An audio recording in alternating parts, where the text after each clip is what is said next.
Good evening and welcome to Suffering in Silence with Pastor Tia here on Love Bay Afrobeat Music Talk Radio.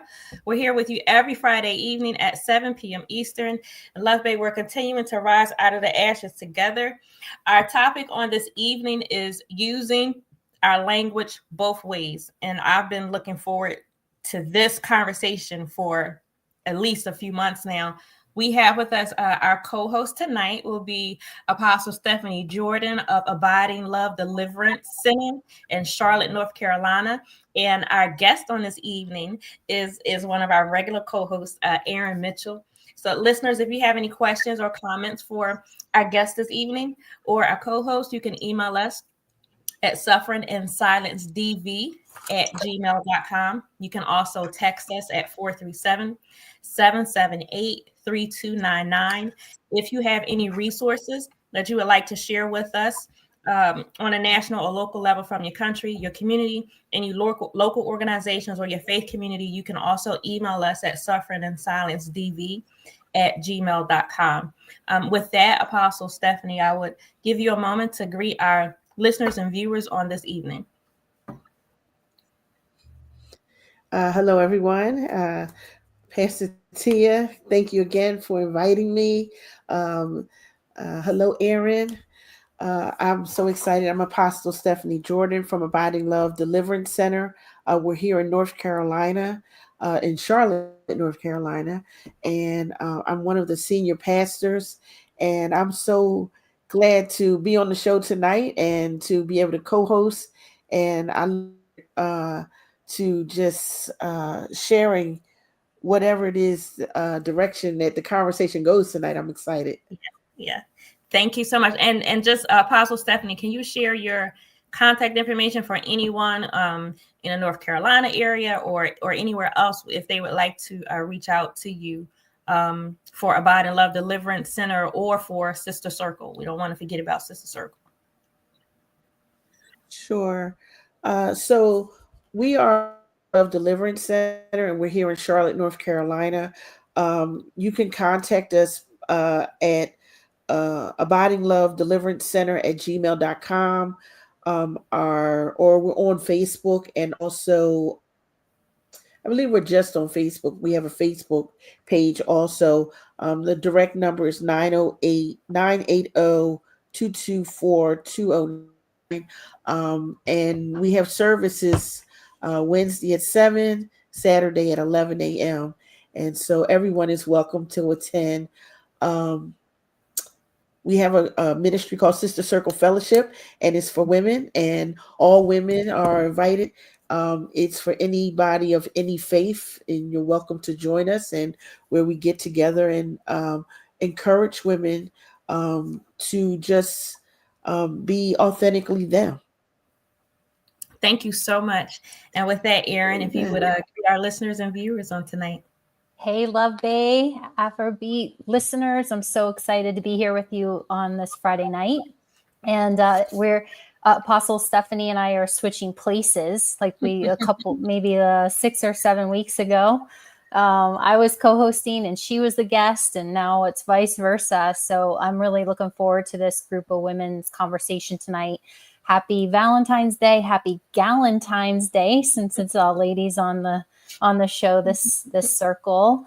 And I came to know Pastor Tia many years ago, and through my involvement with an organization around holistic empowerment and self-defense. I'm still very interested in holistic health and healing.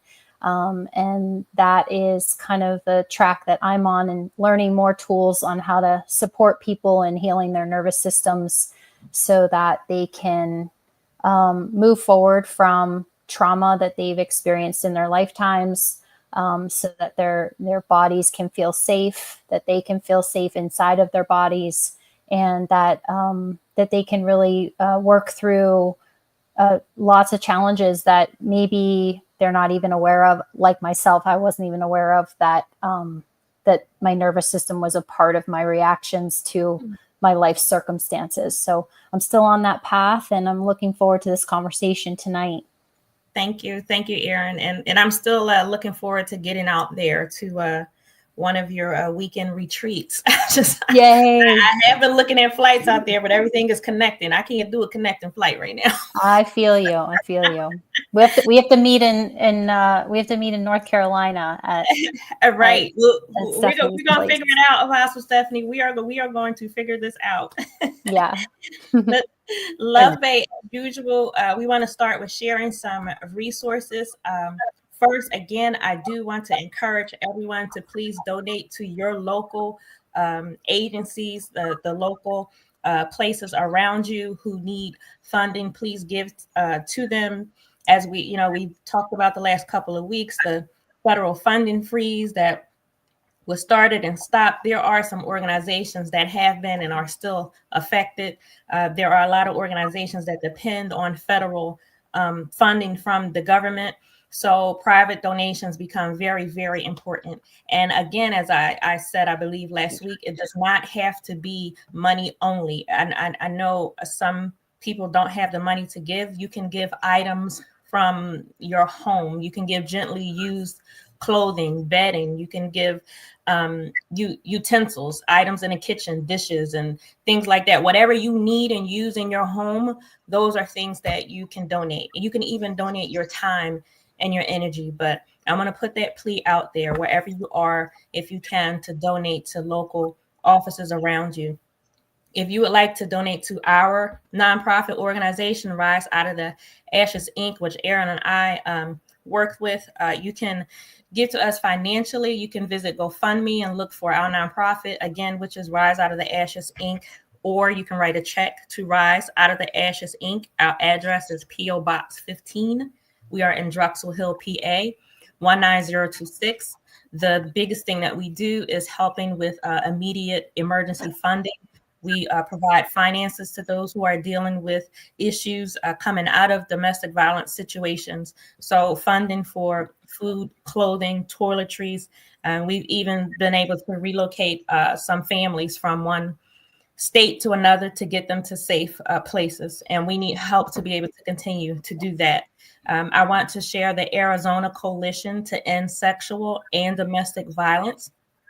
Their website is acesdv.org. They have two phone numbers. One number is 602-279-2980, or you can dial 1-800-782-6400. And these numbers, they have specific hours. So Monday, Wednesday, Thursday, and Friday of the week, the office or these hotlines are open from 8:30 a.m. to 5 p.m. And then on Tuesdays, these numbers are open from 8:30 a.m. to 7 p.m. In North Carolina, we have the North Carolina Coalition Against Domestic Violence. Their website is nccadv.org. Their number is 919-956-9124. And if you go to this website, nccadv.org, you can find a list of domestic violence agencies that serve all 100 counties across North Carolina. And in the United States as a whole, the National Domestic Violence Hotline, their website is thehotline.org. This number is 24 hours, so you can call at any time. Their number is 1-800-799-7233. And then we have in the United States, the National Sexual Assault Hotline. Their number is 800-656-4673. Or you can chat online at online.rainn.org. And the website itself is rainn.org, which is rainn.org. And with that, we move into our topic on tonight, which again is using our language both ways. And so, as I said, I really have been looking forward to this conversation for months now, because Erin and I have been talking about it, and I've just been thinking about it. And what I want to do, Erin, is just I want to give you the opportunity to explain what you meant when you said these words, use our language both ways, and then go from there, because I think it was just when you said it, we were in the midst of a different conversation. But when these words came about, I just thought that it was just so powerful that it needed to be, we needed to come back to it and give it its own time. So I want to start right there and just give you that moment to just explain yourself what you meant when you said we need to use our language both ways. Thank you, Pastor Tia. Yeah, I believe, I don't recall exactly the context of the show that we were on, but I think oftentimes we are talking about our challenges, obviously, on this show, working through issues with either healing from situations that involve domestic violence or abuse, and or for folks that are experiencing it right now. And also maybe listeners that are not sure if they're involved in an abusive situation, because sometimes, as we've discussed, it's really difficult to put your finger on whenever you're experiencing different behaviors from your partner or somebody that you live with that is confusing, that's manipulative or controlling. And whether it be financially, emotionally, spiritually, these are all types of ways, to experience abuse. And I think when it comes to working with our challenges, we've talked a lot about communicating, being able to communicate with the people that we love, the people that we live with, in a really healthy way. And in that communication comes, discussing like what's not working, right? Like what has us upset or what's hurting. And I believe that when you asked me about the language, and I mentioned using language both ways, really was to say that it's so important that we communicate, not only our upsets with the people that we live with, but our, what we celebrate in them, what we acknowledge, that they do for us, that the good things that they bring to the table. And if I would say that's probably, if you're in a loving relationship, if you really care about somebody, it's really important that you have as much of that, if not more, when it comes to communicating. So that's where I think I was talking about that evening. So absolutely. And I think it was a beautiful statement. And I think that so much just can be brought out of it. And when I thought of it all this time that I have been thinking of it, what came to me was there are times when you do have to take that chance on speaking up to a loved one and communicating to a loved one. And you have to use wisdom. If you see something that's wrong and you just want to make sure that they're okay, or if you absolutely do know that this person is in an abusive relationship, this person is being treated in a way that is harmful to them, it's not enough for me to continuously point that out to you. It's not enough for me to just keep hammering the point in, get counseling, or you need to leave and you need to do this and you need to do that. I believe that equally on the other side of that, we need to communicate, you know what, I love you and I'm here for you. And though my heart is hurting to see you hurt, I really don't understand the whole dynamic of your situation. But I just want to let you know that I'm here. I really believe that that is extremely important because I believe I said this to Apostle Stephanie earlier in this week. It's like, I don't need you standing over me, like just continually telling me, what I've done wrong or that I'm in a situation that's hurtful or harm. If I'm in it, I know it. I don't need you to just continually drill that in, because that's when it's going to become annoying. I don't feel like you're helping me now. I feel like you're beating up on me with your words. And I already have enough of that going on. So I think we definitely have to use wisdom. And I would, this is crazy. This is my first question is actually for Apostle Stephanie. So Apostle, I would ask you to touch on this. Like you really do have to use wisdom when you're invited into a space to speak on someone's hurt. And when you're speaking up, when you see something is wrong, you have to measure your words. Because there are times when I need to speak the truth. I need to speak the truth in love, and I need to be firm about it, and I need to be direct. But there are times when, you know what, you need to hear more comfort than the firmness.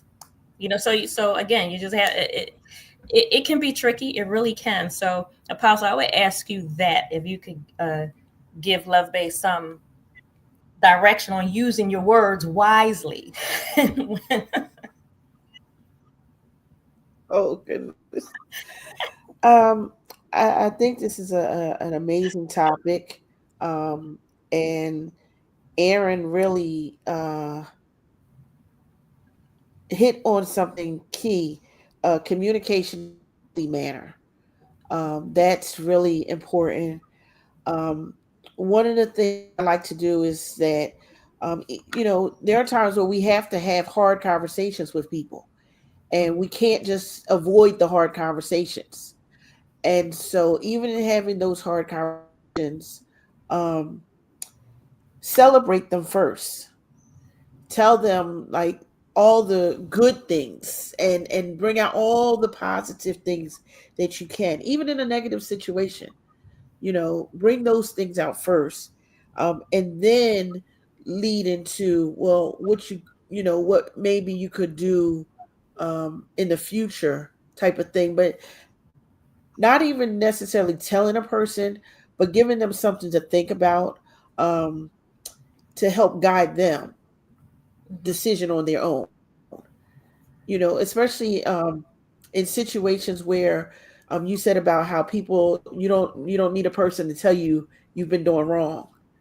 And so I think it's important to have that wisdom, to be able to guide them, to say, hey, let's look at the situation. um, in business, they call it a SWOT analysis. They talk about, what was our strengths, our weaknesses, our opportunities, our threats. And so you can use that same analogy all the time. What can we learn from the experience that I just went through? How can I grow from here? Because we don't want to just not grow from our experiences.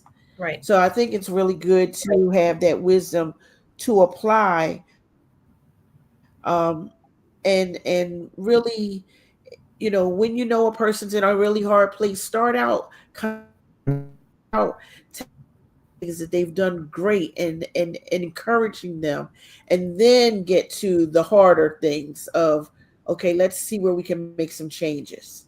Yes. Yeah, And so so, get those soft skills. yes, soft skills are important.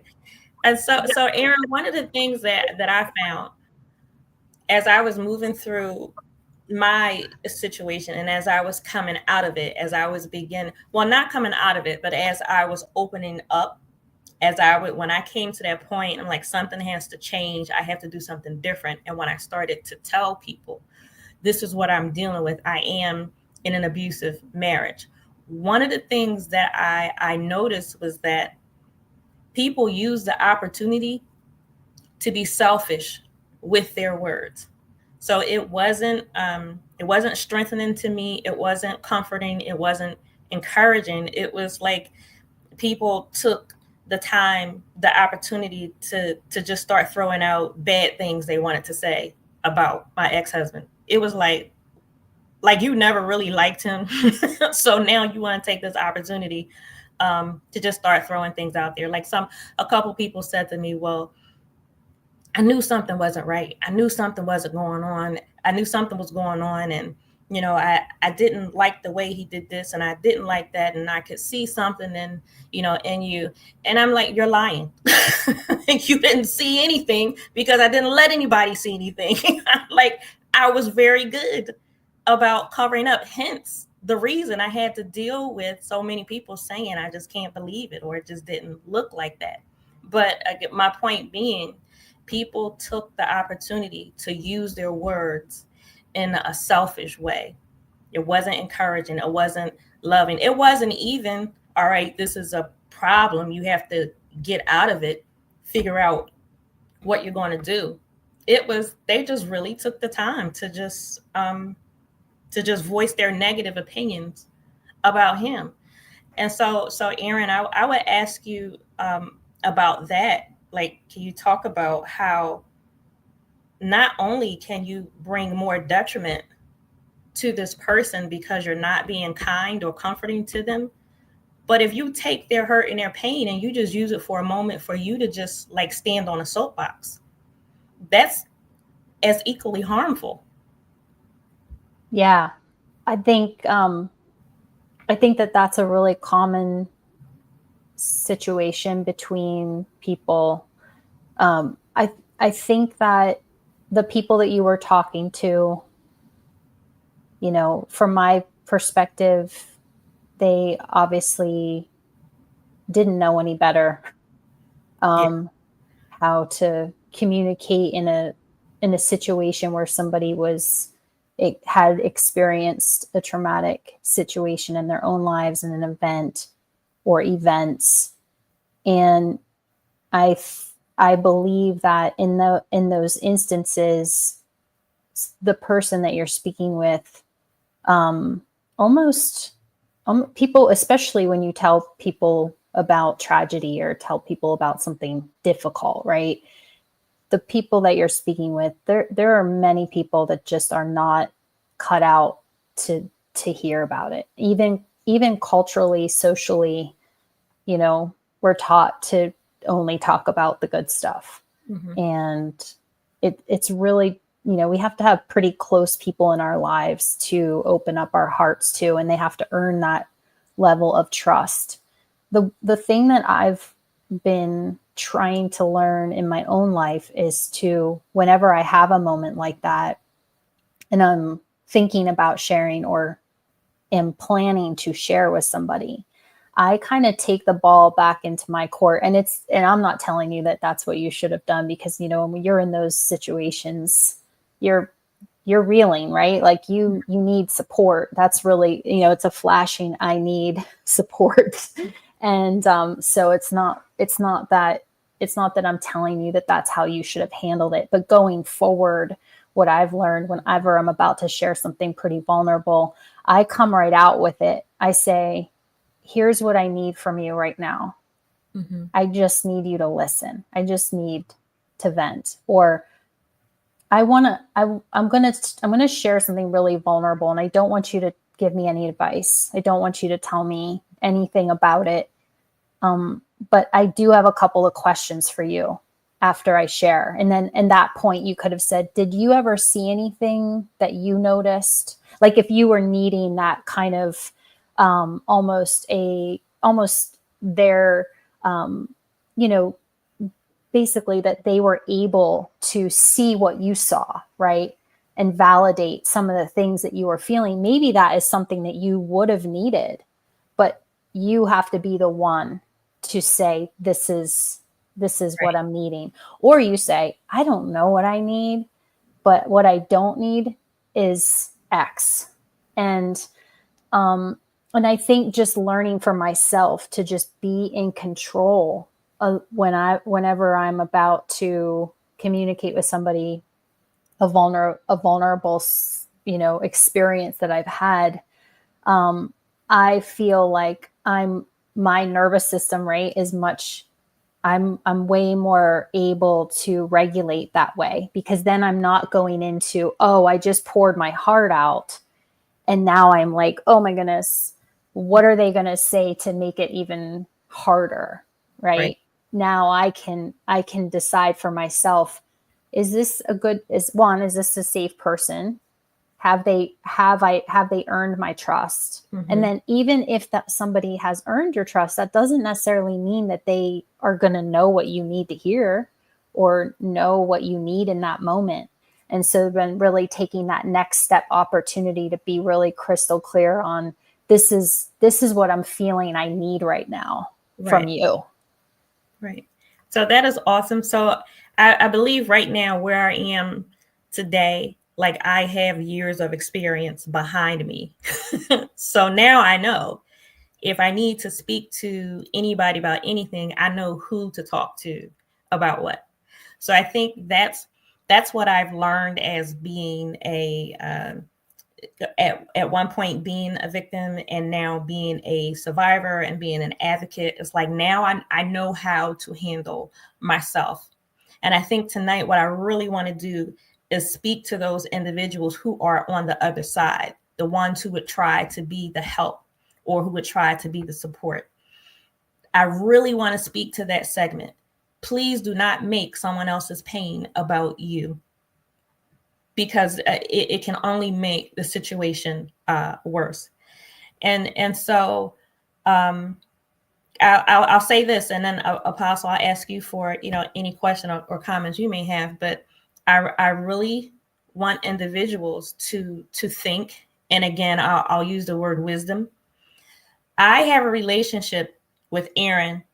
I have a relationship with Apostle Stephanie. So Love Bay, if I feel like I need to talk about something, and even if they hear something in a conversation, if they're near me and they see something, it's like I have a level of trust. Like we have enough relationship behind us where these two ladies can speak into specific areas.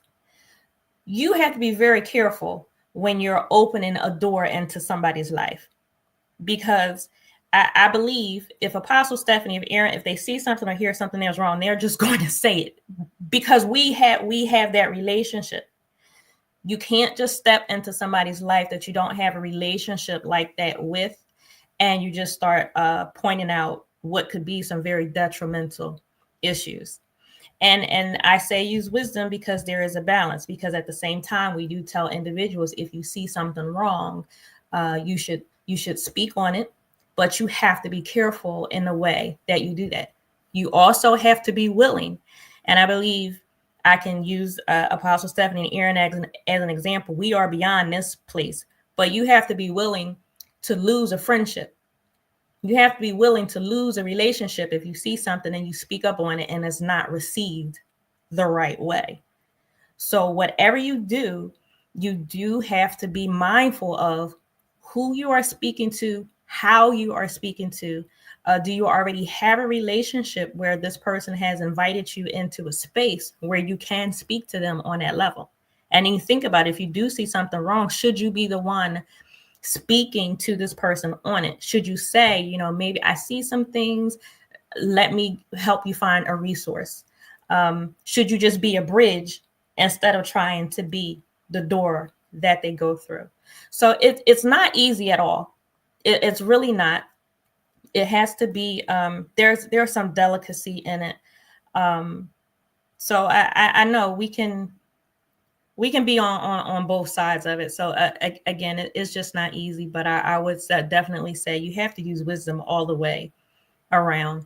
But Apostle, I wanted to say that for those who are, I guess, essentially on the outside looking in, you have to be careful of what you say and how you say it. Yeah. Apostle. Can I just clarify one thing too, what you just shared before you go, Apostle Stephanie? Basically what you're saying too, I should have said on the other side of that, is asking the person who's sharing the vulnerability, what do you need from me in this moment?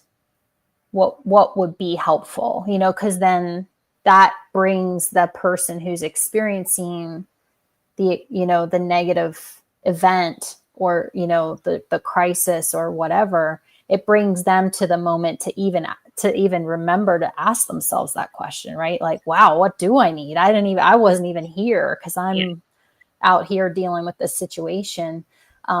So that's a really, really valuable thing for anybody that comes to you to share a vulnerable circumstance with you, to say to them, how can I serve you? How can I help you in this moment? So thank you.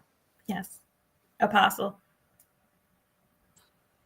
I think it's really, really great. To in asking how can I help you? Because I think about how when we go out to service the community as far as the home, we normally do a survey prior asking of the homeless people that are in our community.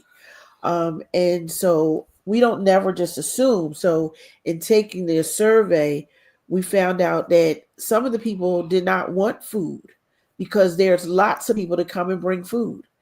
And so, but what they did have, they had a big need for like socks and different toiletries. So we met the needs of what they needed versus just assuming, oh, well, you're homeless. You just should automatically want food. You Mm-hmm. should automatically, and so that way, because a lot of times people are giving, they get upset. Well, how dare them not want to take what we're giving? Well, they don't Mm-hmm. need it. So it's the same thing when we talk about the advice, and I think that's really great, Erin, asking people, how can I help you? Because Mm-hmm. maybe they just need you to listen. Maybe they just need you to um, give them resources. And even in giving resources, we don't always have to be the resource. Yes. I can point you in the direction of someone who can better to be the resource for you. Um, when you're talking about communication, I like the fact that this using our language both ways. And you talked about the person that's giving the advice. We have to, for me, it's always a matter of one, I'm praying first. If I'm the one that needs something from someone, I'm always praying first, saying, God, okay, who can I go to talk to? That's really my first defense. God, who? Because I can automatically, because I know Tia and I have a relationship with Tia, think, oh, I'm gonna go talk to Tia, and then I get to Tia, and Tia jacks me up in her words. Can I say that word? Okay. Um, uh, and she leads me in the wrong direction. Oh, so, it's very, very important that I pray and ask God, who can I go to? Because um, I might have a issue in one area, and Tia is the best person to advise me. But then in another area, I can't go to Tia. Tia is not healed in that area. So I can talk to Erin because Erin is healed in that area. And so, and ask God to give you a divine the appointment with that person so that when you come to them, they'll receive you. And so God is not only has God made an appointment, if you will, for you, but He has already set the an atmosphere where they can understand what you're talking about. And so that's important. Now on the flip side, the person who is coming and giving the advice, there are times where I might see things, but it's not for me to say things. So, and I'm talking from a spiritual aspect because that's the life that I live. And so all the time for counsel, for mentoring, and there are some times where God just tells me don't say anything. And so don't always feel the need that just because someone comes to talk to you that you have to give a solution, that you have to give an answer. Sometimes it'll be one session where we just sit and you vent and I listen and I take notes and I say nothing. And then when you come back, okay, no, well, let's address things all in small quantities. Let's Mm-hmm. address this and let's address that. And so we don't have to feel the need to have to, uh, they have to walk away with being fully healed.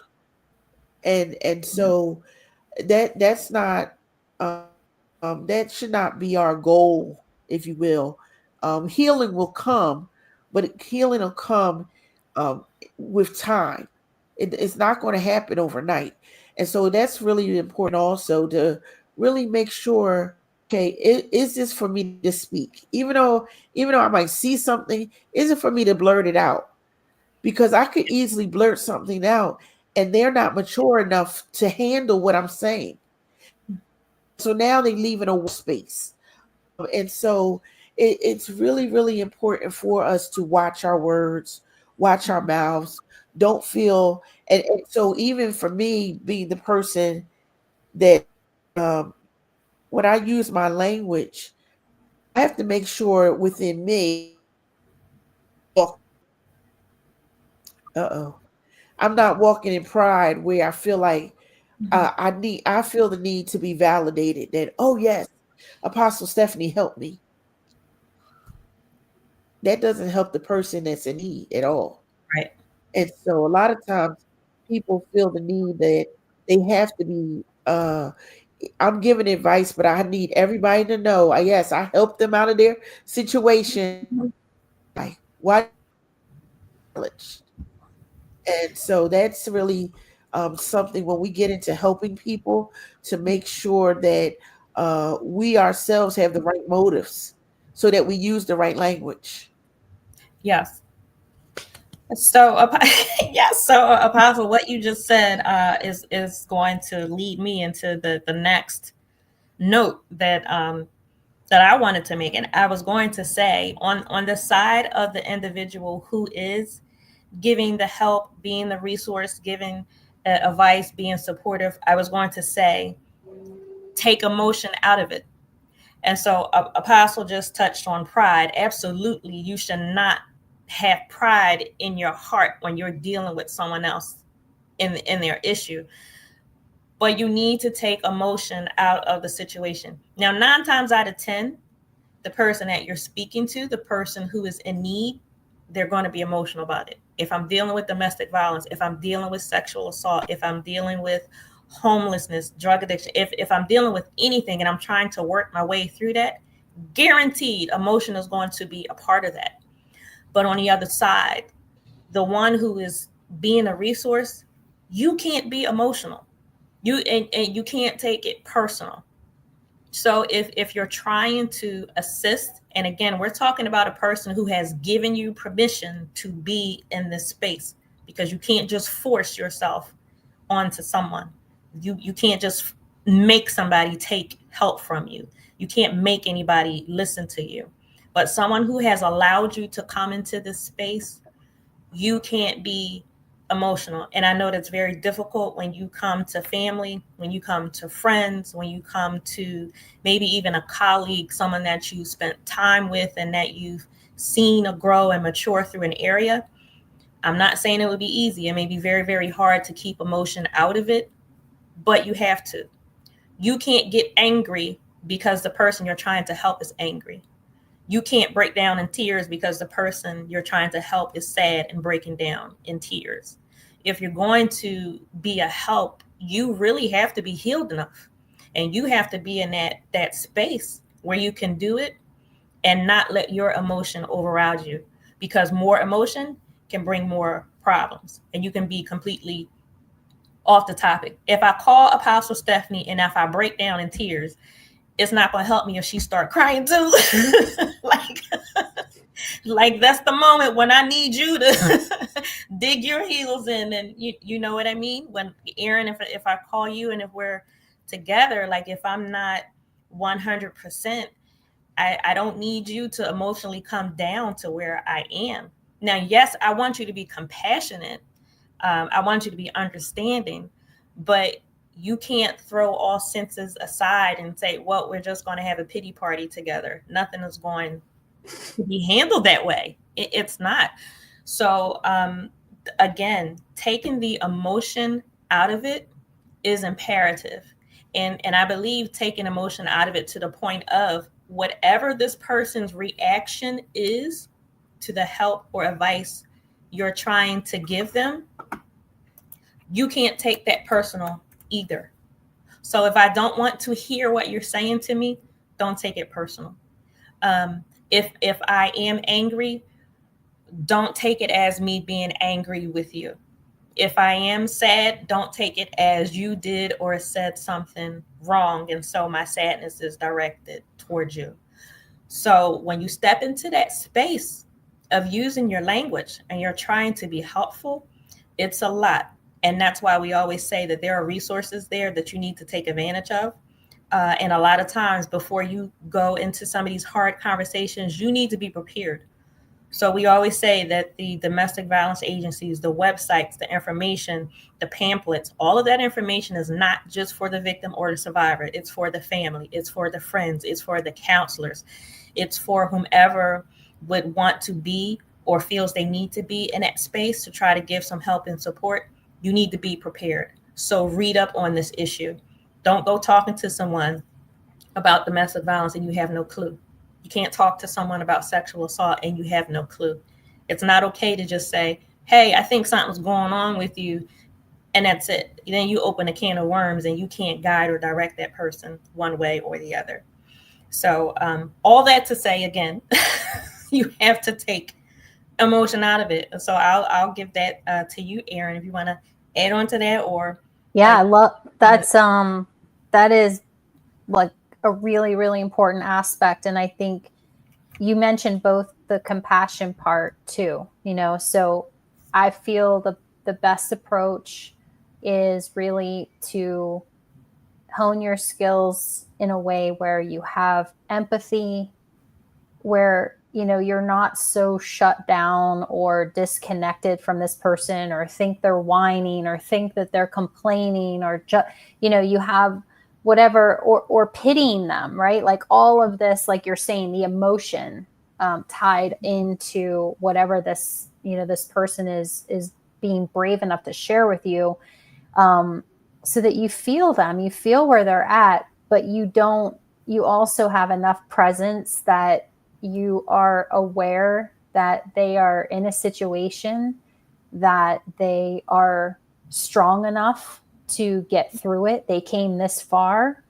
They're going to keep going. So, you know, you kind of hold that space of this is something you're going to be able to get through.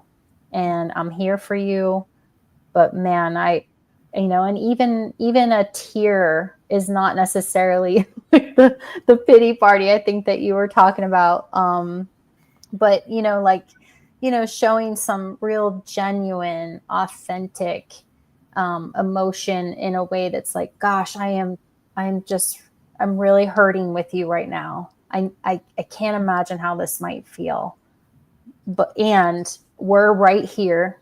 You're safe right this moment. You're with me, and we're going to get through this. And here, you know, and then kind of taking the conversation there. So that way that it's not, but for you to say, when you said take the emotion out of it, it's the emotion that's not connected, you know, it's the emotion that's about you and not the person. Exactly. You know, like, oh my God, that's terrible. I can't believe, oh, we gotta, you know, just kind of going off the hook is not what a person who's feeling that needs. Yes. And so I want to say this also, and Apostle, I'll ask you to follow up on this one. So to that family member, that friend, if you are in that space and you have initiated this conversation, if you brought this up, if you see that someone is in a dangerous situation and you want to get them help, I think it's one thing to try to be helpful and point out, hey, I think you need some help, in this area, and direct some resources. But I want to say, don't feel that you have to be committed in such a way, like now you're a lifelong counselor to this person in this area, because that's putting a pressure on yourself that's not healthy at all. And it's not going to help either of you if you feel like I have to take on a commitment that I'm not prepared for, that I'm not ready for. And so, and speaking of myself, like, I have individuals who will come to me in specific areas. I do not deal with children, and I do not deal with abusers. I can't do that. That's not my calling. I cannot minister to children who have been physically hurt. And when you're talking about sexual abuse, that's not my area. I have resources. I can guide you in the right direction. I cannot go to Children's Hospital. I just cannot do it. If I walk through a hospital ward with children who are sick, I would be in tears. I would want to hold the babies, and I can buy you toys. I can donate money. I can that breaks my heart. I don't have the strength within me to do it. That's just not my thing. I cannot counsel perpetrators. I've never said that anyone who is or has been abusive should just be thrown away. Individuals, if you hurt someone in any kind of way, you need help. I'm just not that person who can help you. I can't do it. Whenever dealing with perpetrators on any level, something in that triggers me. I cannot handle that. I know what my limitations are. I know what my limitations are trying to be an advocate, trying to help individuals. So I know when I need to say, this person here can help you. This agency over here is great for you. This is a resource. People have tried to put it on my shoulders. Like you need to do this area over here. I can't. I would be miserable. I wouldn't be able to do it right. I would fall apart. That's not my thing. That's not who I am. So, Apostle, could you speak to the individual who may right now be feeling like, I can't, and it's okay that you can't. It's okay that you know that's not your space, that's not your area. It's okay.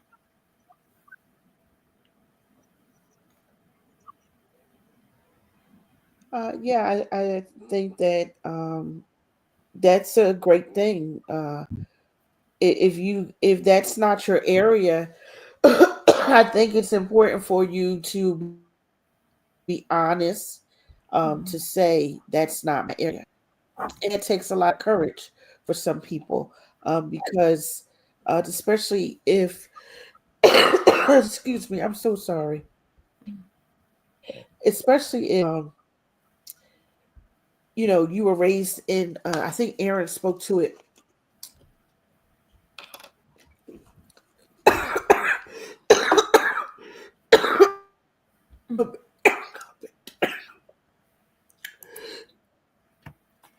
I'm sorry, Apostle. Apostle is getting over a cold, but I thank her still very much for being with us on tonight. So we still want to, when she is ready to, we still want to hear the rest of the answer to that question. But Erin, another point that I thought of, and we love the word boundaries. Boundaries is a beautiful word. And there are boundaries that should not be crossed when using your words. Boundaries is a good thing. And so there is a way that you should not allow people to speak to you. And there is a way that you should not try to speak to individuals. There is a line that all of us should not cross. And the only ones who would be upset with any kind of boundaries are the people who can't cross them for whatever reason. So if this is here and you don't want to honor it, then that's an issue for you that you have to deal with. But we need to respect boundaries. And so I could be with an individual who knows my story, who knows my past, who knows what I've been through. But just because I'm in the same space with you right now, that doesn't mean that I want to talk about it. Doesn't mean that, if I have not said anything and I just walk into a room, why just bring up an issue that I haven't given you permission to bring up? So you need to respect boundaries. Sometimes we want to be helpful, but in being helpful, we can be harmful. What you think are just a few simple words really can have a lasting effect that really is harmful. So we have to respect boundaries. Yeah, that's what I wanted to say about that one. Erin, do you have a thought on that one? Yeah, my favorite definition of boundaries, I don't know if you've heard this. It is a quote by Prentice Hemphill, and it goes like this: boundaries are the distance at which I can love you and me simultaneously. Mm-hmm. So I love that because, that's, again, going back to what you were saying about that's not my strength. I don't work with children. I don't work with abusers. That's your boundary. That's like, I help people. You help people all day long, every day, 24/7. But that's your boundary, because you're respecting yourself. You're loving yourself. You know what is something that's going to get you to a place where you're not going to be able to help anyone. And then, then where does that lead you or anyone, right? So that level of boundary making is really requires each and every one of us to know what our limitations are, Mm-hmm. and to be willing to be honest about them. Mm-hmm. And I think for me in the spot right now, like it's taken me the experience of hurtful conversations, of hurtful comments, of hurtful advice, for me to be in this point right now to know what I know is safe for me.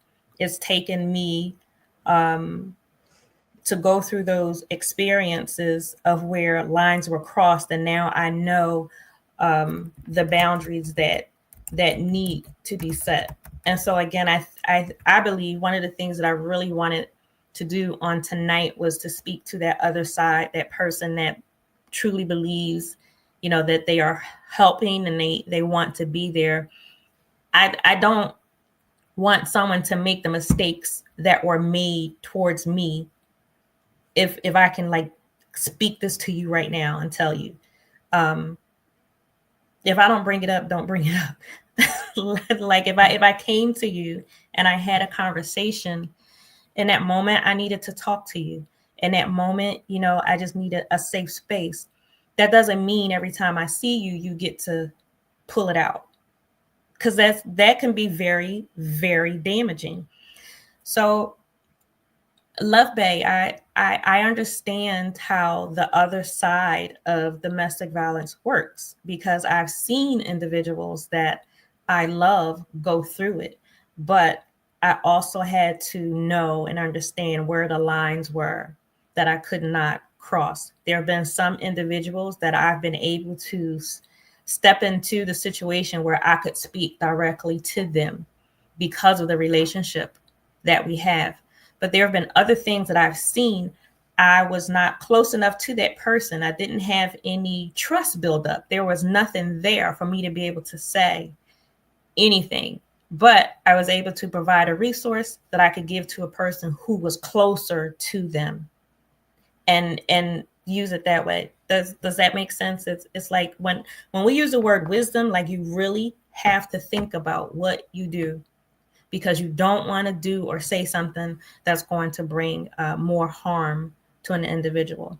And so I've seen like friends of friends, and it's like I don't have the place in our life to speak certain things, but this individual does.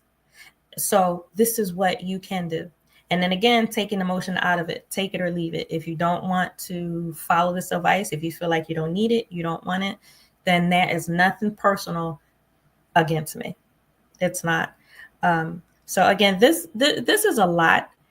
I believe every conversation that we have, it's like a lot to it. There's just always more. But again, what we've always said is that when we come to you on Friday nights, it is to open a door to a conversation for you to then have in your homes, in your life, amongst your family, amongst your friends, amongst your community. And then having those conversations, hopefully and prayerfully, those conversations lead to some kind of action. Even if that action is, I need to watch my words. I need to become better at communicating. I need to learn what to say, when to say it, how to say it. And I need to learn, even if I'm supposed to be the person saying it at all. Because as Apostle said before, sometimes it's not for you to open your mouth. Sometimes it's not. And that's where we need wisdom. And we have to recognize boundaries of other people. So Apostle, do you want to come in here? We're just under the hour. So I do want to give you a moment to. Yeah, I just as I was saying before, I came. Erin spoke about how family a lot of times or how you were raised. So we were raised where, you know, you took care of your family. Nobody goes into the system, and so when things would happen, um, there were different ones who took on responsibilities to care for family that they weren't able to care for. Mm-hmm. And so I think it's important that without a shadow of doubt that you are the help, and you are to help a person. Don't just get into helping a person based off of our relationship, whether it be family or best friends or whatever. Um, be okay with uh, sending someone to another place to get that help, Mm-hmm. and maybe walk them through getting connected with that place. Um, and so I think that that's great. I wanted to ask Erin, like, um, what are some other ways that you feel um, would benefit people in communicating um, with someone that has come to ask for help? Yeah, I mean, I think that in terms of folks that have it really, I think tonight we've gone from the person that's experienced an event who's seeking, support from another person, and then the person that is on the receiving end of that, when someone's coming to them. And um, I really feel like when it comes to supporting people that are coming to you that are in an emergency situation, some of the most important things you can do for them is to help them to get into the present moment. Um, because if they're reacting, if they are in fight, flight, freeze, or fawn, if their nervous system is really jacked up, to use your word from earlier, Mm-hmm. they're not really going to be able to hear anything, even if it's the best thing you have to say. So sometimes our words don't land at all if we're not at least knowing that we're right here. So just a few, for different people, like for you all, for your work, you could be saying a prayer for them. For me, it's getting them to take some breaths, and getting them to deep breathe, and to feel the table underneath them, feel the floor, get their feet on the ground, getting their spine nice and straight with their shoulders back, so that their body starts to know that they're not in a protective, response. And then they're able to connect to themselves again. And then that's maybe a better moment to have that conversation, or to say, okay, now tell me what happened. Okay, now where are you? Like, get them to see what's around them, orient them, look outside. What do you see? Oh, I see a tree. Oh, I see the lamp. I see this. That way their nervous system starts to know that they're not being assaulted or confronted or attacked. Well, so another point. You're in Arizona, Erin? Again? You're in Oh, Arizona? yeah, Are Arizona. you in Arizona? Yes. Okay, okay. I'm gonna have to take that trip. Apostle, if you find some place that's not connecting, please let me know. Oh yeah. I am That would I be am nice. ready to Arizona, but my goodness, I cannot do connecting flights. um but ladies, we have a few more minutes. And there was one more point that I wanted to share, and I do want to give you both time to share any other thoughts that you have. But I wanted to say this, that when you are using your language, and in both ways, when you are being that firm hand, because sometimes we do need to be firm, but when you are showing love and when you are being compassionate, one of the thoughts that came to me was that titles don't mean anything. If someone trusts you enough to come to you, they're not coming to you for your title. Now, I would say that the way that I came about, the way that my relationships developed with Apostle Stephanie and with Erin, we were each on a professional level in different areas. I met Apostle professionally as colleagues in ministry.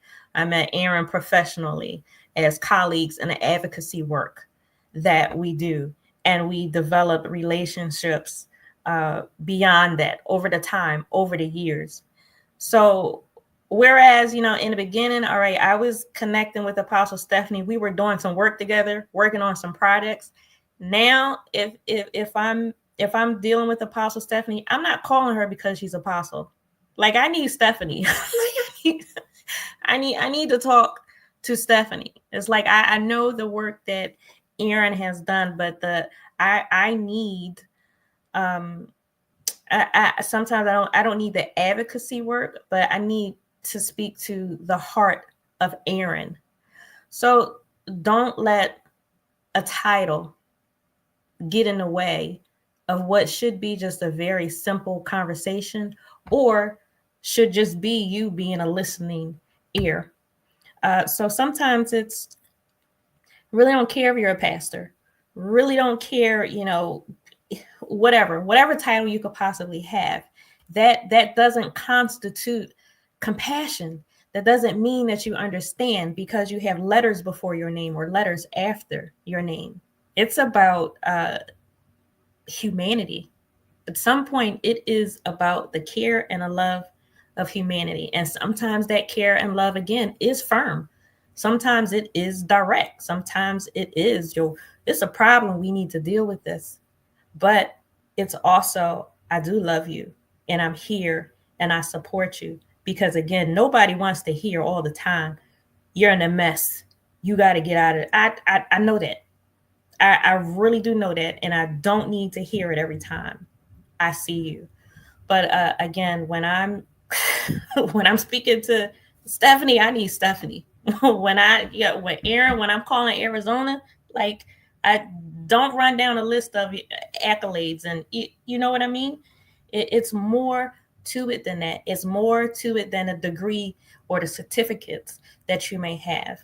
It is a privilege if someone is reaching out to you with their pain, and we all have a responsibility to handle the pain of someone's heart, um, as as gently as we possibly can. So that was the last thought that I had that I want to share. So, ladies, I want to give you the floor. Apostle, let's start with you first.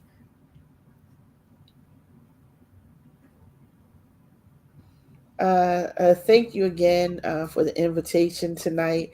I would say there's so many things that went through my mind when you were speaking just now, and I don't know the time for all of that. I will say that it's important that uh, even when people come to share their hurt and their pain. So now we've had those moments of you've cried and you've expressed all that. It's important that we get to a place of now, okay, how do we go from here? Yes. And orientation sometimes is a hard conversation.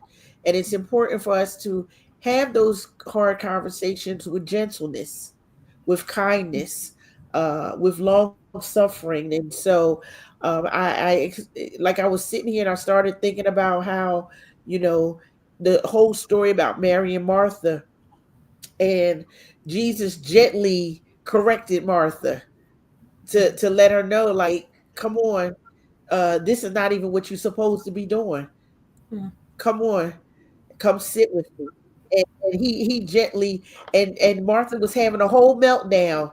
Look what happened. Look what you didn't do. And she was just going on about her issues. And he gently redirected her. And I think we have to learn to gently redirect people, because we can't just always just listen to the rant, because some people, we got to help people to get healed. We got to help people to move in the direction of healing. And sometimes that means me getting in your business. Sometimes that means me challenging you in some areas. And that's not always the easy thing to do, but um, I believe when you practice empathy, because everybody doesn't have it, Mhm. you can get to be that person to gently encourage them to begin getting up out of that of hurt. That's all I have. Thank you so much. Well, that was great. So Erin, we will leave the final So word let me say this. on 'Cause tonight. when Yes, when Apostle. you call, you said about calling, and sometimes you just want Stephanie and you don't want the and so you know in right, that may mean you have to be careful of what you're asking for, if I can say that. And so, my title means nothing, no, and the love that I have is, no matter what it is, I still have the same love, no matter who you're speaking with. However, be careful, because sometimes if you say, I don't want to talk to Erin, the therapist, I want to talk to just Erin. Well, Erin, outside of the therapist, she might be a little bit more rougher. You may not know what you really asking for.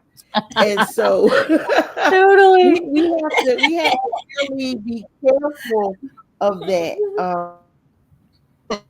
Trying to direct the conversations sometimes. Yes. All And right. so I Thank you. think that's a part of, I think that goes back to the earlier point that you made. Like, I can speak to Erin in one area because I know she has this, but I'll talk to Apostle in this area because I know she has this, but I might need Jen. So if I'm dealing with something, whatever that I know Jen can handle, I'll go to Jen. So I think it is being mindful and knowing, if I'm calling you, I'm calling for a reason. So, and I think that within me, that's been a place that has been developed over the years, going through the pain that I suffered and going to the spaces that only cause more hurt. Where I am today, it's allowed me to see and identify what my safe spaces are. So I ain't calling Stephanie just for no reason. I ain't calling Erin just for no reason. But again, that's where my walk has taken me. That I have that maturity. So to Apostle's point, you, when you are the one who is in need, when your heart is hurting, you do have to be mindful of where you're going, who you're going to, why you're going to them. But when you do get to that safe space, when you get to that mature space within you, and you know who to call, what to call them for, it's beautiful to be in that spot. And I'll say this: I believe a real maturity comes when you do get to a spot to where I'm not calling anybody. I need to sit by myself for a minute. I need to sit in my own space. It just needs to be me. So there are different levels to it. There are different areas to it, but I believe it's all growth. It's all healing, as long as you don't stay stuck. Because as Apostle said, eventually your words have to turn into actions. Like, I don't want to keep patting you on the back and you're just comfortable where you are. You're comfortable in a space where you're hurt. No, all these conversations, all these resources, this has to turn into something. And it may take you a bit longer than somebody else, but the words do need to move um, into action. And it's beautiful when you can look at your own life and you can see, yeah, I'm getting there. And it's equally as beautiful, I would say, on the other side, when you can say that, I was supportive, I was able to help, and not in a way where you're prideful or patting yourself on the back. But if you can honestly say, I was there for my friend, um, that it's a beautiful thing. And it would be wonderful if that could be the outcome, when you're dealing with hurt and pain, where if we had more stories of individuals to be able to say, yes, my friend was there, my family was there, or the resource was there. I think that's a point of tonight, I would love for us to help in that way, for conversations to be started where they will end with people saying, I did get what I needed and I wasn't hurt and damaged any further. Love it. Well, thank you, ladies. This was an incredible conversation. Thank you, lovely listeners. What a beautiful Valentine's Day with you all, talking about the language of using love, to communicate, making sure we're safe spaces for people to come to, and learning new ways to be that safe space, and learning how to advocate for what you need when you are the one that's in a vulnerable place. So just such a blessing to be with you all tonight. Thank you. Awesome. Thank you so much. So, Apostle, do you have a final word for Love Bay on tonight? No, thank you. Happy Val's Day. But thank you all. Thank you, Love Bay, for being with us.